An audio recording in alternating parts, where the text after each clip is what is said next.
നമ്മളെ സൈലന്റ് ആയിട്ട് അറ്റാക്ക് ചെയ്യുന്ന ഒരു കണ്ടീഷനാണ് പ്രമേഹം. ഇത്രയൊക്കെ പ്രശ്നങ്ങൾ ഉണ്ടെങ്കിലും നമ്മൾ ഇന്ന് ഒരുപാട് വീഡിയോസ് പ്രമേഹത്തെക്കുറിച്ച് സെർച്ച് ചെയ്യുന്നുണ്ടെങ്കിലും എങ്ങനെ ഭക്ഷണം നിയന്ത്രിക്കാം, ഫ്രൂട്ട്സ് കഴിക്കാവോ, അങ്ങനെ ഒരുപാട് വീഡിയോകൾ നമ്മൾ ഇതിനെപ്പറ്റി നോക്കാറുണ്ട്. പ്രധാനമായിട്ടും നടക്കുന്നത് നമ്മുടെ കണ്ണിലെ മാക്യുല എന്ന് പറയുന്ന ഒരു ഏരിയനെയാണ്.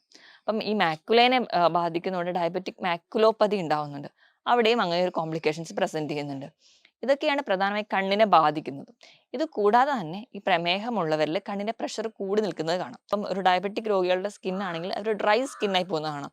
കുറച്ച് കഴിയുമ്പോഴത്തേക്കും ആ ഒരു സ്കിന്നിന് കട്ടി കൂടുന്നു. കഴുത്തിന് പുറകിൽ മടക്കുകളിൽ, കൈ വിരലുകളുടെ മടക്കുകളിലൊക്കെ ആ ഒരു ഡാർക്ക്നെസ്, ഒരു ബ്ലാക്ക് കളർ ആവുന്നു.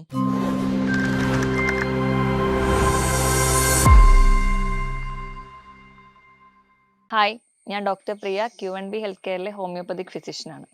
നമ്മുടെ ഇടയിൽ ഏറ്റവും കോമൺ ആയി കാണുന്ന ഒരു ജീവിതശൈലി രോഗമാണ് ഇപ്പൊ പ്രമേഹം. നമ്മുടെ നാട്ടിൽ ഒരു മഹാരോഗമാണ് ഇന്ന് പ്രമേഹം എന്നറിയപ്പെടുന്നത് തന്നെ. നമ്മളെ സൈലന്റ് ആയിട്ട് അറ്റാക്ക് ചെയ്യുന്ന ഒരു കണ്ടീഷനാണ് പ്രമേഹം. ഇത്രയൊക്കെ പ്രശ്നങ്ങൾ ഉണ്ടെങ്കിലും നമ്മൾ ഇന്ന് ഒരുപാട് വീഡിയോസ് പ്രമേഹത്തെക്കുറിച്ച് സെർച്ച് ചെയ്യുന്നുണ്ടെങ്കിലും എങ്ങനെ ഭക്ഷണം നിയന്ത്രിക്കാം, ഫ്രൂട്ട്സ് കഴിക്കാവോ, അങ്ങനെ ഒരുപാട് വീഡിയോകൾ നമ്മൾ ഇതിനെപ്പറ്റി നോക്കാറുണ്ട്. ഇത്രയധികം നമ്മൾ പ്രമേഹത്തെക്കുറിച്ച് നമ്മുടെ വീഡിയോസ് ഒക്കെ ഉണ്ടെങ്കിൽ കൂടി ഇന്ന് ഒരുപാട് പേര് അത് വലിയ കാര്യമായിട്ട് എടുക്കാറൊന്നുമില്ല. അപ്പം അവര് വീട്ടിൽ തന്നെ പൊടിക്കൈകൾ വെച്ച് ട്രീറ്റ് ചെയ്യാൻ താല്പര്യപ്പെടുന്നവരാണ്. അല്ലെങ്കിൽ ഡയബറ്റീസ് ഉണ്ട് എന്ന് അറിഞ്ഞാൽ വീണ്ടും ഒരു ബ്ലഡ് ചെക്കപ്പിന് വേണ്ടി പോവാത്തവരാണ് കൂടുതൽ ആൾക്കാർ. അതുകൊണ്ട് തന്നെയാണ് പ്രമേഹം മൂലം ഒരുപാട് കോംപ്ലിക്കേഷൻസ് നമ്മുടെ നാട്ടിൽ കൂടിക്കൂടി വരുന്നത്. അതിന് ഏറ്റവും വലിയ ഉദാഹരണം എന്ന് പറഞ്ഞാൽ ഡയാലിസിസ് യൂണിറ്റുകൾ ദിവസം പ്രതി കൂടി വരുന്നതാണ്. അപ്പോൾ ഇന്ന് ഈ വീഡിയോയിലൂടെ നമുക്ക് പ്രധാനമായിട്ടും പ്രമേഹം മൂലം ഉണ്ടാകുന്ന കോംപ്ലിക്കേഷൻസ് നോക്കാം. നമ്മുടെ ടോപ്പിക്കിലേക്ക് വരുന്നതിന് മുമ്പ് നമുക്ക് പ്രമേഹത്തെ പറ്റി ഒരു ഇൻട്രൊഡക്ഷൻ നോക്കാം. പ്രമേഹം എന്ന് പറയുന്നത് നമ്മുടെ രക്തത്തിൽ ഷുഗറിന്റെ അല്ലെങ്കിൽ ഗ്ലൂക്കോസിന്റെ അളവ് കൂടി നിൽക്കുന്ന അവസ്ഥയാണ് പ്രമേഹം. അപ്പോൾ പ്രമേഹം എന്ന് പറയുന്നത് ഷുഗർ കൂടി നിൽക്കുന്നു. എങ്ങനെയാണ് ഒരാൾ പ്രമേഹ രോഗിയാകുന്നതെന്ന് നോക്കാം. നമ്മൾ കഴിക്കുന്ന ഭക്ഷണത്തിൽ അന്നജമുണ്ട്, കൊഴുപ്പുണ്ട്, പ്രോട്ടീൻ ഉണ്ട്, അങ്ങനെ പലതും മിക്സ് ചെയ്തിട്ടാണ്. നമ്മൾ കഴിക്കുന്ന ഭക്ഷണത്തിലെ അന്നജം അത് ഡിവൈഡ് ചെയ്ത് ഗ്ലൂക്കോസിന്റെ ഫോമിലോട്ടാവും. ഈ ഗ്ലൂക്കോസ് ആണ് നമ്മൾ ഊർജ്ജത്തിനായിട്ട് അല്ലെങ്കിൽ നമ്മൾ ഓരോ പ്രവർത്തനങ്ങൾക്ക് വേണ്ടി യൂസ് ചെയ്യുന്നത്. അപ്പം നമ്മുടെ രക്തത്തിൽ ഗ്ലൂക്കോസ് എത്തുമ്പോൾ നമ്മുടെ ഓരോരോ കോശങ്ങളും, നമ്മുടെ ശരീരത്തിൽ ഒരുപാട് കോശങ്ങളുണ്ട്, ഓരോ കോശങ്ങളും ഈ ഗ്ലൂക്കോസ് ചെന്നെത്തണം. അപ്പൊ ഈ ഗ്ലൂക്കോസിനെ ഓരോ കോശങ്ങളിലും എത്തിക്കുന്നയാളാണ് ഇൻസുലിൻ. ഇൻസുലിൻ എന്ന് പറയുന്ന ഒരു ഹോർമോൺ ആണ്, പാൻക്രിയാസ് ഗ്രന്ഥി ഉൽപ്പാദിക്കുന്ന ഒരു ഹോർമോൺ. ഈ ഇൻസുലിൻ ആണ് ഓരോ ഗ്ലൂക്കോസ് കണികകളെയും നമ്മുടെ കോശങ്ങളിൽ എത്തിക്കുന്നത്. അപ്പോൾ ഇൻസുലിൻ ഇങ്ങനെ ഗ്ലൂക്കോസിനെ പിടിച്ച് ഓരോ കോശങ്ങളിൽ എത്തിക്കുമ്പോൾ ഈ കോശങ്ങളുടെ അകത്തേക്ക് ചെന്ന് കയറാൻ വേണ്ടി വാതിൽ കൊടുക്കുന്ന ആൾക്കാരെ നമ്മൾ ഇൻസുലിൻ റിസപ്റ്റേഴ്സ് എന്ന് പറയും. നമ്മുടെ തെറ്റായ ജീവിതശൈലി അല്ലെങ്കിൽ അധികമായിട്ട് അന്നജമടങ്ങിയ ഭക്ഷണം അല്ലെങ്കിൽ ഒരുപാട് മധുരമടങ്ങിയ ഭക്ഷണം സ്ഥിരമായി കഴിക്കുമ്പോൾ നമ്മുടെ രക്തത്തിൽ പൊതുവെ ഗ്ലൂക്കോസിന്റെ അളവ് കൂടും. ഗ്ലൂക്കോസിന്റെ അളവ് കൂടുന്നതിന്റെ ഭാഗമായിട്ട് ഈ ഇൻസുലിൻ റിസപ്റ്റേഴ്സ് നമ്മുടെ കോശങ്ങളിൽ ഒരു മിതമായ അളവിൽ മാത്രമേ ഉണ്ടാവുള്ളൂ. അപ്പൊ എല്ലാ ഇൻസുലിൻ റിസപ്റ്റേഴ്സും മതിയാകാതെ വരും ഈ ഗ്ലൂക്കോസിന് കോശങ്ങളിലേക്ക് കയറാൻ വേണ്ടി. അപ്പോൾ ഈ ഇൻസുലിൻ റിസപ്റ്റേഴ്സ് ഒരു ഹൈപ്പർ ആക്റ്റീവ് ഫോമിലോട്ട് മാറും. ഇതിനെ നമ്മൾ ഇൻസുലിൻ റെസിസ്റ്റൻസ് എന്ന് പറയും. ഈ ഇൻസുലിൻ റെസിസ്റ്റൻസ് ആണ് വീണ്ടും നമ്മളൊരു പ്രമേഹ രോഗിയിലോട്ട് മാറ്റുന്നത്. അമിതവണ്ണം ഒക്കെ ഉണ്ടെങ്കിൽ പെട്ടെന്ന് നമുക്ക് ഇൻസുലിൻ റെസിസ്റ്റൻസ് ഒക്കെ വരാൻ ചാൻസ് ഉണ്ട്. അത് നമ്മളൊരു പ്രമേഹ രോഗിയിലോട്ട് മാറ്റും. പ്രമേഹം പ്രധാനമായിട്ടും 4 ടൈപ്പാണെന്ന് നമുക്കൊക്കെ അറിയാം. ജുവനൈൽ ഡയബറ്റിസ്, നമ്മൾ ടൈപ്പ് 2 ഡയബറ്റീസ് അല്ലെങ്കിൽ നമ്മൾ ഇന്ന് കോമൺ ആയി കാണുന്ന ഡയബറ്റിസ്, പിന്നെ ഒരു ജനറ്റിക് ആയിട്ടുള്ള ഡയബറ്റിസ്, ജസ്റ്റേഷണൽ ഡയബറ്റിസ്. ഇങ്ങനെയാണ് 4 തരത്തിലാണ് കൂടുതലായിട്ടും പ്രമേഹം കാണുന്നത്. അപ്പൊ പ്രമേഹ രോഗി അല്ലെങ്കിൽ ഒരാൾ പ്രമേഹത്തിലേക്ക് പോകുന്നതിന് മുൻപ് ഒരു പ്രീ ഡയബറ്റിക് സ്റ്റേജ് ഉണ്ട്. അപ്പൊ തന്നെ നമ്മുടെ ശരീരത്തിൽ ചെറിയ ചെറിയ മാറ്റങ്ങളൊക്കെ കാണാറുണ്ട്. നമ്മുടെ കൈകാലിലെ മുട്ടുകളിൽ അല്ലെങ്കിൽ കൈ വിരലുകളുടെ മടക്കുകളിൽ, കഴുത്തിന് പുറകിലൊക്കെ സ്കിൻ കട്ടിയാവുക, ഒരു കറുപ്പ് നിറം വരിക, ഇതൊക്കെ ഒരു ഇൻസുലിൻ റെസിസ്റ്റൻസിന്റെ ടൈമിൽ ഉണ്ടാവുന്ന ചേഞ്ചസ് ആണ്. ഇതിനെ നമ്മൾ അക്കാന്തോസിസ് നൈഗ്രിക്കൻസ് എന്ന് പറയും. ഇതേ കണ്ടീഷൻ നമ്മൾ PCOD-യിലും കാണുന്നുണ്ട്. അപ്പം ഇങ്ങനെ ഒരുപാട് ചേഞ്ചസിന് പിന്നീട് നമ്മൾ എത്തുന്നത് ഒരു ഡയബറ്റിക് സ്റ്റേജ് ആണ്. ഡയബറ്റിക് എന്ന് പറയുമ്പോൾ പ്രധാനമായും ലക്ഷണങ്ങൾ എന്ന് പറയുന്നത് 3 നമുക്ക് പറയാം. Polyuria, polyphagia, polydipsia. വിശപ്പ് കൂടുതലായിരിക്കും, ഒരുപാട് തവണ മൂത്രം ഒഴിക്കാൻ വേണ്ടി പോവുക, ദാഹം അതുപോലെ തന്നെ കൂടുതലായിരിക്കും. ഇതാണ് പ്രധാനമായിട്ടുള്ള സിംറ്റംസ്. ഇത് കൂടാതെ തന്നെ പലർക്കും പല രീതിയിലുള്ള ലക്ഷണങ്ങളായിരിക്കും കാണും. ഈ ലക്ഷണങ്ങളൊക്കെ നമ്മൾ കണ്ടില്ല എന്ന് വെക്കുമ്പോഴാണ് ഇത് കോംപ്ലിക്കേഷൻസിലോട്ട് പോവുക. അപ്പം ഈ ഒരു കോംപ്ലിക്കേഷനിലോട്ട് പോകുമ്പോൾ അതൊന്ന് സോർട്ട് ഔട്ട് ചെയ്യാൻ വേണ്ടി അല്ലെങ്കിൽ റൂൾ ഔട്ട് ചെയ്യാൻ വേണ്ടിയിട്ട് എപ്പോഴും ഒരു ബ്ലഡ് ടെസ്റ്റ് നമുക്ക് അത്യാവശ്യമാണ്. നമ്മൾ ഇതുവരെയുള്ള അല്ലെങ്കിൽ കുറച്ച് കാലഘട്ടം വരെ നമ്മൾ FBSഉം PPBSഉം മാത്രമാണ് നോക്കിയിരുന്നത്. FBS എന്ന് പറയുമ്പോൾ ഭക്ഷണം അല്ലെങ്കിൽ വെള്ളം ഒന്നും കുടിക്കാതെ ഫാസ്റ്റിംഗ് ബ്ലഡ് ഷുഗർ, അതൊരു 126 വരെ നമുക്ക് നോർമലായിട്ട് എടുക്കാം.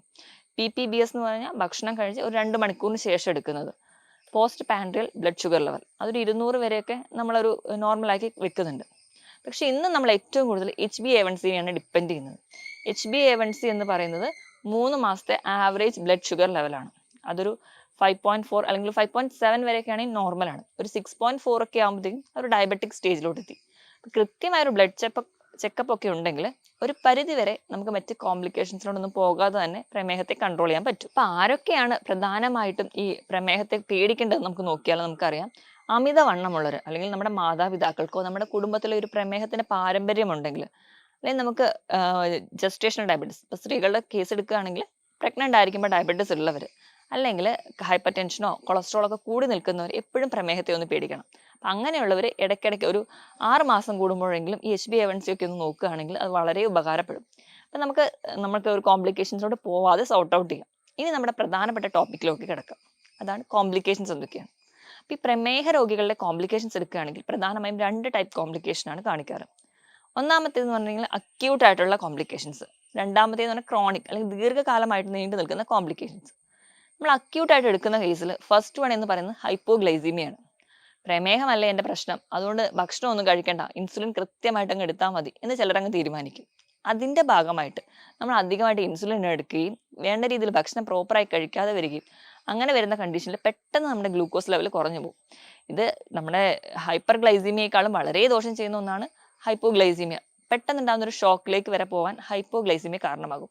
അപ്പോൾ ഏറ്റവും ഇമ്പോർട്ടൻ്റ് ആയിട്ടുള്ള ഒരു കോംപ്ലിക്കേഷൻ എന്ന് പറയുമ്പോൾ ഹൈപ്പോഗ്ലൈസീമിയാണ്. ഇത് കൺട്രോൾ ചെയ്യാൻ വേണ്ടിയിട്ട് നമ്മൾ കൃത്യമായിട്ട് ഭക്ഷണം കഴിക്കുക. നമ്മൾ ഒരു ഡയറ്റ് ഫോളോ ചെയ്യുന്നുണ്ടെങ്കിൽ കൃത്യമായിട്ട് ആ ഡയറ്റ് തന്നെ എടുക്കുക. അതിനോടൊപ്പം തന്നെ ഒരു ഡോക്ടറുടെ നിർദ്ദേശപ്രകാരം വേണ്ട രീതിയിൽ ടാബ്ലറ്റോ ഇൻസുലിനോ എടുത്തു കഴിഞ്ഞാൽ ഈ ഒരു കണ്ടീഷൻ നമുക്ക് ഒഴിവാക്കാൻ പറ്റും. പെട്ടെന്ന് തന്നെ വിയർക്കുക, പെട്ടെന്ന് നെഞ്ചിടിപ്പ് കൂടുക, കുഴഞ്ഞു പോകുക, ഭയങ്കരമായ ക്ഷീണം, ഇതൊക്കെ ഒരു ഡയബറ്റിക് പേഷ്യൻ്റ് ഉണ്ടെങ്കിൽ എത്രയും പെട്ടെന്ന് ഒരു കൺസൾട്ടേഷൻ എടുക്കുക, അല്ലെങ്കിൽ ഒരു ഡോക്ടറെ കാണുകയാണ് വേണ്ടത്. കാരണം ഹൈപ്പോഗ്ലൈസീമിയ വന്നിട്ടുണ്ടെങ്കിൽ ഡെത്ത് വരെ സംഭവിക്കാൻ വളരെ ഈസി ആയിട്ട് നടക്കുന്ന ഒരു കാര്യമാണ്. ഇനി രണ്ടാമത്തെ കോംപ്ലിക്കേഷൻ എന്ന് പറഞ്ഞാൽ കീറ്റോ അസിഡോസിസ് ആണ്. കീറ്റോ അസിഡോസിസ് എന്ന് പറഞ്ഞു കഴിഞ്ഞാൽ ഈ പ്രമേഹ രോഗികളിൽ പെട്ടെന്ന് ഗ്ലൂക്കോസ് കുറയും. ഗ്ലൂക്കോസ് ആണ് നമ്മുടെ ശരീരത്തിൽ ഊർജ്ജം നൽകുന്നത്. ഗ്ലൂക്കോസിന്റെ അളവ് കുറയുന്നതിന്റെ ഭാഗമായിട്ട് നമ്മുടെ ശരീരത്തിലെ കൊഴുപ്പിനെ ഊർജ്ജത്തിന് വേണ്ടി ഡിപ്പെൻഡ് ചെയ്യാൻ തുടങ്ങും. ഇങ്ങനെ കൊഴുപ്പ് ബ്രേക്ക് ഡൗൺ ചെയ്യുമ്പോൾ കീറ്റോൺ എന്ന് പറയുന്ന ഒരു കോമ്പൗണ്ട് ആണ് ഉണ്ടാകുന്നത്. ഈ കീറ്റോൺ നമ്മുടെ ശരീരത്തിൽ ഒരുപാട് ഡിപ്പോസിറ്റ് ചെയ്യുക, അല്ലെങ്കിൽ നമ്മുടെ ബ്ലഡിൽ കീറ്റോണിന്റെ അളവ് കൂടുന്നതിന്റെ ഭാഗമായിട്ട് ഓക്കാനം, ഛർദിൽ തുടങ്ങിയ ബുദ്ധിമുട്ടുകൾ നമുക്ക് കാണുന്നതായി കാണാം. ഇതൊക്കെയാണ് കീറ്റോ അസിഡോസിന്റെ ഒരു ലക്ഷണം. അപ്പം ഹൈപ്പോഗ്ലൈസീമിയയും കീറ്റോ അസിഡോസിസും ആണ് അക്യൂട്ടായിട്ട് ഡയബറ്റീസിൽ കാണുന്ന കോംപ്ലിക്കേഷൻസ്. രണ്ടാമതായിട്ട് നമുക്ക് ക്രോണിക് കോംപ്ലിക്കേഷൻസ് അല്ലെങ്കിൽ ദീർഘകാല കോംപ്ലിക്കേഷൻസ് എന്തൊക്കെയാണെന്ന് നോക്കാം. അത് പ്രധാനമായിട്ടും ഉണ്ടാകുന്നത് നമ്മുടെ പ്രമേഹം നമ്മുടെ രക്തക്കുഴലുകളെ ബാധിക്കുമ്പോഴാണ്. അത് 2 തരത്തിലുണ്ട്. ചെറിയ രക്തക്കുഴലുകളെ ബാധിക്കുമ്പോൾ മൈക്രോവാസ്കുലാർ എന്നും വലിയ രക്തക്കുഴലുകളെ ബാധിക്കുമ്പോൾ മാക്രോവാസ്കുലാർ എന്നും പറയാം. അപ്പോൾ നമ്മുടെ കണ്ണിനെയാണ് ഏറ്റവും ആദ്യം ബാധിക്കുന്നത്. അതുകൊണ്ട് നമുക്ക് ആദ്യം തന്നെ നമ്മുടെ കണ്ണിൽ എന്തൊക്കെ ചേഞ്ചസ് ആണ് ഉണ്ടാവുന്നത് നോക്കാം. Diabetic retinopathy. അപ്പൊ അതിന്റെ ഭാഗമായിട്ട് നമ്മുടെ കണ്ണിൽ ചെറിയ രക്തക്കൊഴലുകളെ ബാധിക്കും. ചെറിയ രക്തക്കൊഴലുകളെ ബാധിക്കുന്നത് കൊണ്ട് തന്നെ കണ്ണിന് വേണ്ടത്ര ഒരു ബ്ലഡ് സപ്ലൈ കിട്ടാതെ വരും, നമ്മുടെ കാഴ്ച മങ്ങുന്നതായിട്ട് കാണാം. ആ ചെറിയ രക്തക്കൊഴലുകൾക്ക് പെട്ടെന്ന് തന്നെ ആ ഒരു ബ്ലഡ് വെസൽസിന് കട്ടി കുറയുന്നതായിട്ട് കാണാം. ഇങ്ങനെ കട്ടി കുറയുന്നതിന്റെ ഭാഗമായി അത് പെട്ടെന്ന് തന്നെ പൊട്ടിപ്പോകുന്നു. ഇങ്ങനെ പൊട്ടിപ്പോകുമ്പോൾ ചെറിയ ചെറിയ ക്ലോട്ട്സ് നമ്മുടെ കണ്ണിൽ ഉണ്ടാവുകയും അത് നമ്മുടെ കാഴ്ച വീണ്ടും കുറയ്ക്കുന്നതായിട്ട് കാണാം. അപ്പൊ കണ്ണിന് വേണ്ട രക്തം കിട്ടാതെ വരുമ്പോൾ നമ്മുടെ ബോഡിയുടെ തന്നെ ഒരു അഡ്ജസ്റ്റ്മെന്റ് ആയിട്ട് പുതിയ ചെറിയ രക്തക്കൊഴലുകൾ ഉണ്ടാവാൻ തുടങ്ങും. ഇങ്ങനെ പുതിയ രക്തക്കൊഴലുകൾ ഉണ്ടാവുന്നതുകൊണ്ട് ഒരു വേണ്ടത്ര സ്ട്രെങ്ത് ഇല്ലാത്തത് കൊണ്ട് തന്നെ നമ്മുടെ റെട്ടിനേനെ, അല്ലെങ്കിൽ നമ്മുടെ കാഴ്ചയെ സഹായിക്കുന്ന റെട്ടിനേനെ അത് പിടിച്ച് പുറകോട്ട് വലിക്കും. അങ്ങനെ റെട്ടിനയ്ക്ക് മൊത്തത്തിൽ ഒരു ഡിസ്പ്ലേസ്മെന്റ് ഉണ്ടാവും. അത് നമ്മുടെ കാഴ്ചയെ ബാധിക്കുന്നുണ്ട്. ഇതല്ലാതെ തന്നെ നമുക്കറിയാം ഡ്രൈവിങ്, അല്ലെങ്കിൽ വായിക്കുക, എഴുതുക, ഇതൊക്കെ കുറച്ച് മൈന്യൂട്ടായിട്ട് നമ്മുടെ കണ്ണിന്റെ പ്രവർത്തനം ആവശ്യമുള്ള മേഖലയാണ്. അപ്പോൾ ഇത് പ്രധാനമായിട്ടും നടക്കുന്നത് നമ്മുടെ കണ്ണിന്റെ മാക്യുല എന്ന് പറയുന്ന ഒരു ഏരിയനാണ്. അപ്പം ഈ മാക്യുലേനെ ബാധിക്കുന്നതുകൊണ്ട് ഡയബറ്റിക് മാക്യുലോപ്പതി ഉണ്ടാവുന്നുണ്ട്. അവിടെയും അങ്ങനെ ഒരു കോംപ്ലിക്കേഷൻസ് പ്രസന്റ് ചെയ്യുന്നുണ്ട്. ഇതൊക്കെയാണ് പ്രധാനമായി കണ്ണിനെ ബാധിക്കുന്നത്. ഇത് കൂടാതെ തന്നെ ഈ പ്രമേഹമുള്ളവരിൽ കണ്ണിന്റെ പ്രഷർ കൂടി നിൽക്കുന്നത് കാണാം. ഇങ്ങനെ കണ്ണിന്റെ പ്രഷർ കൂടി നിൽക്കുന്ന ഒരു കണ്ടീഷനെ നമ്മൾ ഗ്ലുക്കോമ എന്ന് പറയും. ഇതും നമ്മുടെ കാഴ്ചയെ ബാധിക്കും. അതുകൊണ്ട് തന്നെയാണ് നമുക്കറിയാം ഒരു പ്രമേഹം നിയന്ത്രണമല്ലാതെ പോകുമ്പോൾ മിക്ക ആൾക്കാർക്കും നമ്മൾ പറയുന്നത് ഒന്ന് കണ്ണിന്റെ കാഴ്ച ടെസ്റ്റ് ചെയ്ത് നോക്കുന്നു. മിക്ക ആൾക്കാർക്കും കണ്ണിന്റെ കാഴ്ചയെ ഇത് ബാധിക്കുന്നതായിട്ട് നമുക്ക് കാണാൻ പറ്റും. ഇതൊക്കെയാണ് പ്രധാനമായിട്ടും പ്രമേഹം കണ്ണിനെ ബാധിക്കുമ്പോൾ ഉണ്ടാകുന്ന മാറ്റങ്ങൾ. ഇനി രണ്ടാമതായിട്ട് നമുക്ക് നോക്കുകയാണെങ്കിൽ ഏറ്റവും കൂടുതൽ നമ്മൾ കേൾക്കുന്ന ഒന്നാണ് നെഫ്രോപ്പതി, ഡയബറ്റിക് നെഫ്രോപ്പതി. അതായത് നമ്മുടെ കിഡ്നീനെ ബാധിക്കും.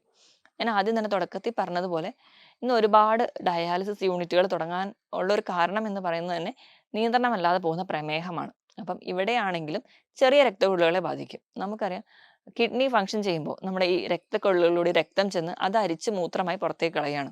ഈ ചെറിയ ചെറിയ രക്തക്കൊഴലുകളെ ബാധിക്കുന്നത് കൊണ്ട് തന്നെ നമുക്ക് കൃത്യമായിട്ട് ആ ഒരു കിഡ്നിയുടെ ഫങ്ഷൻ നടക്കാതെ വരും. ആ ഇതുകൊണ്ട് തന്നെ കിഡ്നി ഒരു ഡാമേജിലോട്ട് പോകുന്നത് കാണാം. ഇതുപോലെ തന്നെ നമുക്കറിയാം കിഡ്നിയിൽ ഗ്ലോമർല എന്ന് പറയുന്ന ഒരു ഏരിയ ഉണ്ട്. അവയാണ് നമ്മുടെ രക്തത്തിനെ അരിച്ച് മൂത്രമായിട്ട് പുറത്തു കളയുന്നത്. ഈ ഒരു അരിപ്പയ്ക്ക് ഓട്ട വീഴുന്നത് പോലെ അല്ലെങ്കിൽ ഈ അരിപ്പ നോർമലി ഫംഗ്ഷൻ എല്ലാം നഷ്ടപ്പെടുന്നതായിട്ട് കാണാം. അതിന് കാരണവും പ്രമേഹം തന്നെയാണ്. അപ്പൊ ഈ നോർമൽ ഫംഗ്ഷനിങ് ഇവിടെ പോകുന്നതിന്റെ ഭാഗമായിട്ട് നോർമലി നമ്മുടെ മൂത്രത്തിൽ പ്രോട്ടീൻ്റെ അളവ് ഉണ്ടാവില്ല. പക്ഷേ ഈ ഒരു അരിപ്പയിൽ ഓട്ട വീഴുന്നതിന്റെ ഭാഗമായിട്ട് തന്നെ ഈ മൂത്രത്തിലേക്ക് ഈ പ്രോട്ടീൻ നമുക്ക് ആവശ്യമായിട്ടുള്ള പ്രോട്ടീൻ എത്തുന്നത് കാണാം.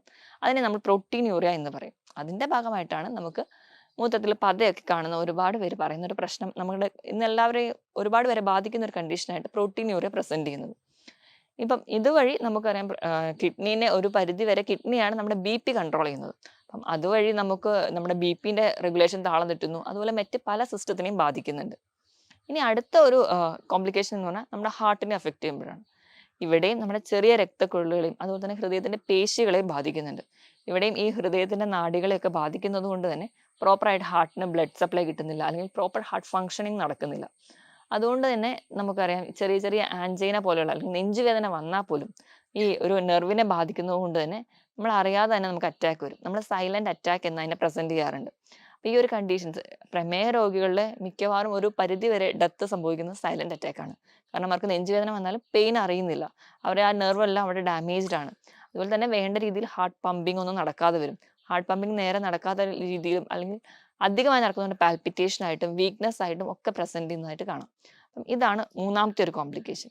ഇനി അടുത്ത ഒരു കോംപ്ലിക്കേഷൻ എന്ന് പറയുമ്പോൾ നമ്മുടെ സ്കിന്നിൽ വരുന്നതാണ്. സ്കിന്നിൽ വരുന്നത് നമുക്ക് എല്ലാവർക്കും അറിയാം. നമ്മൾ മുറ്റത്ത് ചെരുപ്പിടാതെ നടക്കുക അല്ലെങ്കിൽ പറമ്പിൽ ചെരുപ്പിടാതെ പോകുന്ന ഒരു ഡയബറ്റിക് പേഷ്യൻസ് തിരിച്ചു വരുമ്പോൾ ചെറിയൊരു വൂണ്ടോ അല്ലെങ്കിൽ ചെറിയൊരു മുള്ളു കൊണ്ടാൽ പോലും നമ്മൾ ചിലപ്പോൾ അത് ശ്രദ്ധിക്കാതെ വരും. അപ്പം അങ്ങനെ ശ്രദ്ധിക്കാതെ നിൽക്കുമ്പോൾ ഈ ഒരു വൂണ്ട് ഇത് അൾസറായിട്ട് പ്രസന്റ് ചെയ്യുന്നത് കാണാം. കാരണം ഈ പ്രമേഹ രോഗികളുടെ ബ്ലഡിൽ ഷുഗറിന്റെ അളവ് കൂടുതലാണ്. അപ്പം ഇങ്ങനെ ചെറിയൊരു മുറിവ് വന്ന് അതിലൊരു രോഗാണു കയറിക്കഴിഞ്ഞാൽ ഈസി ആയിട്ട് ഈ രോഗാണുക്കൾക്ക് മൾട്ടിപ്ലൈ ചെയ്യാൻ പറ്റും. ഇങ്ങനെ മൾട്ടിപ്ലൈ ചെയ്യുന്നതിന്റെ ഭാഗമായിട്ടാണ് ഈ ചെറിയൊരു ഒരു റോസയുടെ അല്ലെങ്കിൽ ഒരു ചെടിയുടെ മുള്ള് കൊണ്ടാൽ പോലും അതൊരു അൾസറിലൂടെ പ്രസന്റ് ചെയ്യുന്നത്. അതുകൊണ്ട് തന്നെയാണ് ഈ ചെരുപ്പിടാതെ ഒന്നും ഈ പ്രമേഹ രോഗികളോട് പുറത്തിറങ്ങി നടക്കരുതെന്ന് പറയുന്നത്. ഇതാണ് സ്കിന്നിൽ ഉണ്ടാവുന്ന ഒരു കോംപ്ലിക്കേഷൻ. അടുത്തൊരു കോംപ്ലിക്കേഷൻ എന്ന് പറഞ്ഞിട്ടുണ്ടെങ്കിൽ സ്ത്രീകളിലും പുരുഷന്മാരിലും സെക്ഷൽ ഡിസയർ കുറയുന്നതായിട്ട് കാണാം. ഞാൻ നേരത്തെ പറഞ്ഞതുപോലെ നമ്മുടെ നെർവിനെ കംപ്ലീറ്റ് ആയിട്ട് അഫക്റ്റ് ചെയ്യുന്നത് കൊണ്ട് സ്ത്രീകളിലും പുരുഷന്മാർക്കും ഈ ഒരു പ്രശ്നം ഉണ്ടാവും. ഇതോടൊപ്പം തന്നെ പുരുഷന്മാരിൽ ഇറട്ടൈൽ ഡിസ്ഫങ്ഷൻ അല്ലെങ്കിൽ ഉദ്ധാരണക്കുറവ് പോലെയുള്ള പ്രശ്നങ്ങളും ഉണ്ടാവുന്നതിന് ഒരു പ്രധാന കാരണം എന്ന് പറഞ്ഞാൽ ഡയബറ്റീസ് കൺട്രോൾഡ് അല്ല, നമ്മുടെ നെർവ്സിനെ അഫക്റ്റ് ചെയ്യുന്നു. അതുവഴി പ്രോപ്പറായിട്ട് ഒരു ഓർഗന്റെയും ഫങ്ഷൻ നടക്കാതെ പോകുന്നതാണ്. ഇനി ഏറ്റവും വലിയൊരു കോംപ്ലിക്കേഷൻ എന്ന് പറയുന്നത് ന്യൂറോപ്പതിയാണ്. ന്യൂറോപ്പതി എന്ന് പറയുമ്പോൾ നമ്മുടെ നെർവിനെ അഫക്റ്റ് ചെയ്യുക. അത് നമുക്കറിയാം ഡയബറ്റിക് ന്യൂറോപ്പതി എന്ന് പറഞ്ഞു കഴിഞ്ഞാൽ നമ്മുടെ ഏതൊക്കെ നെർവ്സിനെ അഫക്റ്റ് ചെയ്യുന്നു. ഏറ്റവും കൂടുതൽ നമ്മൾ കാണുന്നത് പെരിഫറൽ ന്യൂറോപ്പതിയാണ്. നമ്മളെ കണക്ട് ചെയ്യുന്ന അല്ലെങ്കിൽ നമ്മുടെ ക്ലിനിക്കിൽ ഒരുപാട് പേഷ്യൻസ് വരുന്ന ഒരു കണ്ടീഷനാണ് കാലുകൾക്ക് തരിപ്പ്, കൈകൾക്ക് തരിപ്പ്, അല്ലെങ്കിൽ പാദത്തിനാണ് കൂടുതലായിട്ട് തരിപ്പ് എന്നൊക്കെ പറഞ്ഞു വരുന്നു. നമ്മൾ നോക്കിക്കഴിഞ്ഞ് കഴിഞ്ഞാൽ അവർ ചിലപ്പോൾ ഒരു കണ്ടിന്യൂസ് ആയിട്ട് പ്രമേഹ രോഗികളായിരിക്കും. അത് ചിലപ്പോൾ ഒന്ന് കൺട്രോൾഡ് അല്ലാതെ പോകുന്നതിന്റെ ഭാഗമായിട്ടാണ് ഈ പെരുപ്പ് അല്ലെങ്കിൽ തരിപ്പ് പോലെയുള്ള ബുദ്ധിമുട്ടുകൾ ഉണ്ടാകുന്നത്. ഇത് കൂടുതലും കാലിനാണ് നമുക്ക് തുടക്കത്തിൽ ഉണ്ടാവുക. കാലിലെ വിരലുകളിൽ നിന്ന് മുകളിലോട്ട് വരുന്ന രീതിയിലാണ് പ്രസന്റ് ചെയ്യുക. ഇപ്പൊ നമ്മൾ വേണ്ട രീതിയിൽ എന്നിട്ടും കൺസിഡർ ചെയ്യുന്നില്ലെങ്കിൽ ഇത് അടുത്തതായിട്ട് ഓട്ടോണോമിക് നെർവ്സിനെ അഫക്റ്റ് ചെയ്യും. ഓട്ടോണോമിക് നെർവ്സ് എന്ന് പറഞ്ഞാൽ നമ്മുടെ കൺട്രോൾ അല്ലാത്ത നാഡികളാണ്. ഹാർട്ടിന്റെ പാൽപിറ്റേഷൻസ് അല്ലെങ്കിൽ നമ്മുടെ ചെറുകുടലും വൻകുടലും മൂവ്മെന്റ്സ്, ഭക്ഷണം ദഹിക്കുക, ഇവയൊക്കെ ഓട്ടോണോമിക് നെർവ്സിൽ വരുന്നതാണ്. അപ്പൊ ഇവയുടെ ഫംഗ്ഷൻ നോർമൽ അല്ലാതെ വരുന്നതിന്റെ ഭാഗമായിട്ട് നമുക്ക് ദഹനം പ്രോപ്പറായിട്ട് നടക്കില്ല, അല്ലെങ്കിൽ ഹൃദയമിടിപ്പ് പോലും പ്രോപ്പർ അല്ലാതെ പോകുന്നത് കാണാം. ഇതൊക്കെയാണ് നെർവ്സിനെ അഫക്റ്റ് ചെയ്യുമ്പോൾ നമ്മുടെ പ്രമേഹ രോഗികളിൽ കാണുന്ന കോംപ്ലിക്കേഷൻസ്. ഇനി നമുക്ക് കാണുന്ന പ്രമേഹ രോഗികളിൽ കാണുന്ന ഒരു കോംപ്ലിക്കേഷനാണ് ശ്വാസകോശത്തിനെ അഫക്റ്റ് ചെയ്യുക അല്ലെങ്കിൽ ലങ്സിനെ അഫക്റ്റ് ചെയ്യുക. ഈ ചെറിയ രക്തക്കുഴലുകളെ ബാധിക്കുന്നതുകൊണ്ട് തന്നെ വേണ്ട രീതിയിലൊരു ബ്ലഡ് സപ്ലൈ അല്ലെങ്കിൽ ഓക്സിജൻ സപ്ലൈ നമ്മുടെ ലങ്സിന് ഉണ്ടാവില്ല. റിച്ച് ആയിട്ടുള്ള ഒരു ഓക്സിജൻ സപ്ലൈ നമ്മുടെ ലങ്സിന് കിട്ടാത്തത് കൊണ്ട് തന്നെ അവിടെ ഒരുപാട് വേസ്റ്റും ടോക്സിൻസും ആണിക്കും. ഇതിലേക്ക് പെട്ടെന്നൊരു ഇൻഫെക്ഷൻ വരികയാണ്. ഏത് തരത്തിലുള്ള ഇൻഫെക്ഷൻ ആണ്, ഇപ്പൊ ഫംഗസ് ഇൻഫെക്ഷൻ ആണ്, ബാക്ടീരിയൽ ഇൻഫെക്ഷൻ, എന്ത് വന്നാലും പെട്ടെന്ന് തന്നെ സ്പ്രെഡ് ചെയ്യുന്നത് കാണാം. ഇത് നമ്മുടെ ലങ്സിനെ കംപ്ലീറ്റ് ആയിട്ട് അതിന്റെ ഒരു ഫംഗ്ഷൻ നശിപ്പിക്കുന്നത് കാണാം. അപ്പൊ ഫംഗസ് ഇൻഫെക്ഷൻ ആണ് കൂടുതലായിട്ടും, ഈസ്റ്റ് ഇൻഫെക്ഷൻ ഒക്കെ ലങ്സിൽ കൂടുതലായിട്ട് നിൽക്കുന്നത് പ്രധാനമായിട്ടും പ്രമേഹ രോഗികളാണ്. ഇനി അടുത്തൊരു കോംപ്ലിക്കേഷൻ എന്ന് പറയുന്നത് സ്ട്രോക്ക് ആണ്. ഇതും ഈ ചെറിയ രക്തക്കുഴൽ നമ്മുടെ തലച്ചോറിലുള്ള ചെറിയ ചെറിയ രക്തക്കുഴലുകളെ ബാധിക്കും. അപ്പൊ അവിടെയൊക്കെ എന്ന് വെച്ച് കഴിഞ്ഞാൽ ഈ രക്തക്കുഴലുകൾ പറഞ്ഞ രീതിയിൽ തന്നെ കട്ടി കുറഞ്ഞു പോകും. കട്ടി കുറയുന്നതിന്റെ ഭാഗമായിട്ട് ആ ഇലാസ്റ്റിസിറ്റി നേച്ചർ നശിക്കുന്നതിന്റെ ഭാഗമായി ബ്ലഡ് സപ്ലൈ ഒക്കെ വരുന്ന സമയത്ത് അത് പെട്ടെന്ന് ബ്രേക്ക് ഔട്ട് ചെയ്യും. അവിടെ ഒരു ക്ലോട്ട് ഫോം ചെയ്യും. ആ ഒരു ക്ലോട്ട് ഏത് ഏരിയ ആണെന്ന് നോക്കിയിട്ട് ആ ഒരു ഏരിയയിൽ ചിലപ്പോൾ റൈറ്റ് സൈഡോ ലെഫ്റ്റ് സൈഡോ ചിലപ്പോൾ സ്പീച്ച് ആവാം, എങ്ങനെയാണ് അത് എവിടെയാണ് അല്ലെങ്കിൽ ഒരു ലൊക്കേഷൻ എവിടെയാണെന്ന് നോക്കിയിട്ട് നമുക്ക് സ്ട്രോക്ക് ഉണ്ടാവുന്നതും കാണാം. ഇതൊക്കെയാണ് പ്രധാനമായിട്ടും പ്രമേഹ രോഗികളിൽ കാണുന്ന കോംപ്ലിക്കേഷൻസ്. ഇത് കൂടാതെ തന്നെ ഇപ്പം ഞാൻ പറഞ്ഞ ഓരോ സിസ്റ്റത്തിനെ വെച്ചിട്ട് എങ്ങനെയാണ് പ്രമേഹ രോഗികളെ ബാധിക്കുന്നതെന്നാണ്. ഇത് കൂടാതെ തന്നെ നോൺ ആൽക്കഹോളിക് ആയിട്ടുള്ള ഫാറ്റി ലിവർ കൂടുതലായിട്ട് നിൽക്കുന്നത് കാണാം.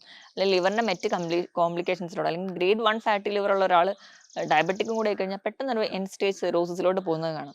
റെക്കറൻ്റ് ആയിട്ട് മോണരോഗങ്ങൾ നമ്മുടെ വായിൻ്റെ ഉള്ളിൽ ചെറിയ ചെറിയ അൾസേഴ്സ് ആയിട്ട് പ്രസൻറ്റ് ചെയ്യുക, അത് റിക്കറൻ്റ് ആയിട്ട് വരിക, ഈ ഒരു ഇൻഫെക്ഷൻസ് ഒക്കെ നിൽക്കുകയാണെങ്കിൽ നമ്മൾ ശ്രദ്ധിക്കേണ്ടതാണ്. നമുക്കൊരു ഡയബറ്റിക് ഉണ്ടോ അല്ലെങ്കിൽ നമ്മൾ ഡയബറ്റിക് ആണോ എന്ന് സോർട്ട് ഔട്ട് ചെയ്യേണ്ടതാണ്. അതിന് നമ്മൾ എപ്പോഴും ഡിപ്പെൻഡ് ചെയ്യേണ്ടതെന്ന് പറയുന്ന ഒരു ഡോക്ടറെയാണ്. സ്വന്തം ചികിത്സിക്കാതെ എപ്പോഴും ഒരു ഫിസിഷ്യൻ്റെ കൺട്രോളിൽ തന്നെ നമ്മുടെ ട്രീറ്റ്മെൻറ്റ് എടുക്കുകയാണെങ്കിൽ നമുക്ക് ഈസി ആയിട്ട് നമുക്ക് നമ്മുടെ കൃത്യമായ ഡയറ്റ് കൂടി ഉണ്ടെങ്കിൽ ഈസി ആയിട്ട് കൺട്രോൾ ചെയ്യാൻ പറ്റുന്ന ഒരു രോഗം മാത്രമാണ് ഡയബറ്റിസ്. ഇനി നമ്മളൊരു മാനേജ്മെൻറ്റ് സൈഡ് എടുക്കുകയാണെങ്കിൽ മാനേജ്മെൻറ്റ് സൈഡ് എന്ന് പറയുമ്പോൾ എല്ലാ അസുഖങ്ങളും അവർ തന്നെ അല്ലെങ്കിൽ അവർ സ്വന്തം തന്നെ ട്രീറ്റ് ചെയ്യാൻ പോവുക അങ്ങനെയാണ്. പക്ഷേ ഡയബറ്റിസ് എന്ന് പറയുന്ന ഒരു രോഗം എന്ന് പറയുന്നത് നമ്മളെ ഉള്ളിൽ ഇങ്ങനെ കാർന്ന് തിന്നുന്ന ഒരു രോഗമായതുകൊണ്ട് തന്നെ നമ്മൾ ഫാമിലി മൊത്തത്തിൽ വേണം ഒരാൾ പേഷ്യൻസ് ഉണ്ടെങ്കിൽ അവരെ ട്രീറ്റ് ചെയ്യാൻ. അപ്പം ഉദാഹരണം പറയുകയാണെങ്കിൽ ഇപ്പം നമ്മുടെ വീട്ടിൽ നമ്മുടെ അച്ഛനോ അമ്മയ്ക്കോ എങ്ങാനും ഡയബറ്റിക് ആണെങ്കിൽ അല്ലെങ്കിൽ നമുക്ക് അങ്ങനെ ഒരു ചാൻസ് ഉണ്ടെങ്കിൽ അവരെ കൃത്യമായിട്ട് ബ്ലഡ് ചെക്കപ്പിന് കൊണ്ടുപോകണം. കൃത്യമായിട്ട് ഒരു ഡോക്ടറുടെ കൺസൾട്ടേഷൻ എപ്പോഴും എടുക്കണം. ഇനിയിപ്പോൾ അവർ പുറത്ത് പോയിട്ട് വരികയാണെങ്കിലോ അല്ലെങ്കിൽ ഇടയ്ക്കിടയ്ക്ക് അവർ കുളിച്ച് കഴിഞ്ഞ് വരുന്ന സമയത്ത് ഇടയ്ക്കെങ്കിലും അവരുടെ കാൽപാദങ്ങളും കയ്യും ഒക്കെ എവിടെയെങ്കിലും ഒന്ന് നോക്കണം. ചെറിയ ചെറിയ മുറിവുകളുണ്ടോ, ചിലപ്പോൾ അവർ ആ ഒരു വേദന ഇല്ലാത്തതുകൊണ്ട് അവർ ചിലപ്പോൾ ആ മുറിവ് അറിയുന്ന കൂടി ഉണ്ടാവില്ല. എന്തെങ്കിലും സ്കിന്നിന് കളർ ചേഞ്ചസ് ഉണ്ടോ. ഇപ്പോൾ ഉദാഹരണം പറയുകയാണെങ്കിൽ സ്കിന്നിൽ ഇപ്പം ഒരു ഡയബറ്റിക് രോഗികളുടെ സ്കിന്നാണെങ്കിൽ അവർ ഡ്രൈ സ്കിന്നായി പോകുന്നത് കാണാം. കുറച്ച് കഴിയുമ്പോഴത്തേക്കും ആ ഒരു സ്കിന്നിന് കട്ടി കൂടുന്നു. കഴുത്തിന് പുറകിൽ മടക്കുകളിൽ കൈ വിരലുകളുടെ മടക്കുകളിലൊക്കെ ആ ഒരു ഡാർക്ക്നെസ് ഒരു ബ്ലാക്ക് കളറാവുന്നു. ഇപ്പം കാലിലെടുക്കുകയാണെങ്കിൽ നമ്മുടെ കാലിലെ എല്ലുകളുടെ മുകളിലൊക്കെ ചെറിയ ചെറിയ കുമിളകൾ കാരണമില്ലാതെ പ്രത്യക്ഷപ്പെടുന്നു. അത് ചെറുതായിട്ട് പൊട്ടിപ്പൊലിക്കുന്നു. അതൊരു അൾസറിലോട്ട് പോകുന്നു. ഇങ്ങനെ ഒരുപാട് പ്രശ്നങ്ങൾ നമ്മൾ ശ്രദ്ധിച്ചു കഴിഞ്ഞാൽ തന്നെ ഈസി ആയിട്ട് നമുക്ക് തിരിച്ചറിയാൻ പറ്റുന്ന ഒരു കണ്ടീഷനാണ്. അപ്പം അതുപോലെ തന്നെ ഇപ്പോൾ മൂത്രമൊക്കെ ആണെങ്കിൽ പതയുണ്ടെങ്കിലോ അല്ലെങ്കിൽ മൂത്രത്തിൽ എന്തെങ്കിലും നിറവ്യത്യാസങ്ങളുണ്ടെങ്കിൽ, കൂടുതൽ തവണ മൂത്രം പോകുന്നുണ്ടെങ്കിൽ, വിശപ്പ് കൂടുതലായിട്ടുണ്ടെങ്കിൽ, ദാഹം കൂടുതലായിട്ടുണ്ടെങ്കിൽ, ഇങ്ങനെ ചെറിയ ചെറിയ സിംറ്റംസ് കാണുമ്പോൾ തന്നെ അവരൊരു ഡോക്ടറെ അടുത്ത് തന്നെ എത്തിക്കുക. കൃത്യമായ ഒരു ഡയറ്റ് ഉണ്ട്, അതോടൊപ്പം തന്നെ കൃത്യമായിട്ടൊരു മരുന്നുണ്ടെങ്കിൽ നമുക്ക് ഈസി ആയിട്ട് ഡയബറ്റീസ് കൺട്രോൾ ചെയ്യാൻ പറ്റും. അപ്പോൾ ഈ പറഞ്ഞതുപോലെ നമ്മൾ എല്ലാവരോടും ഒത്തൊരുമിച്ച് നോക്കുകയാണെങ്കിൽ നമ്മുടെ വീട്ടിലൊരു ഡയബറ്റിക് പേഷ്യൻസ് പോലും ഇല്ലാതെ നമുക്ക് അതിനെ ക്ലിയർ ഔട്ട് ചെയ്യാൻ പറ്റും. ഞാൻ ഇത്രയും പറഞ്ഞ കാര്യങ്ങളിൽ നിങ്ങൾക്ക് ആർക്കെങ്കിലും എന്തെങ്കിലും സംശയങ്ങളുണ്ടെങ്കിൽ താഴെ കാണുന്ന നമ്പറിൽ കോൺടാക്ട് ചെയ്യുക. മറ്റൊരു ഹെൽത്ത് ടോപ്പിക്കുമായിട്ട് വീണ്ടും കാണുന്നതുവരെ നന്ദി.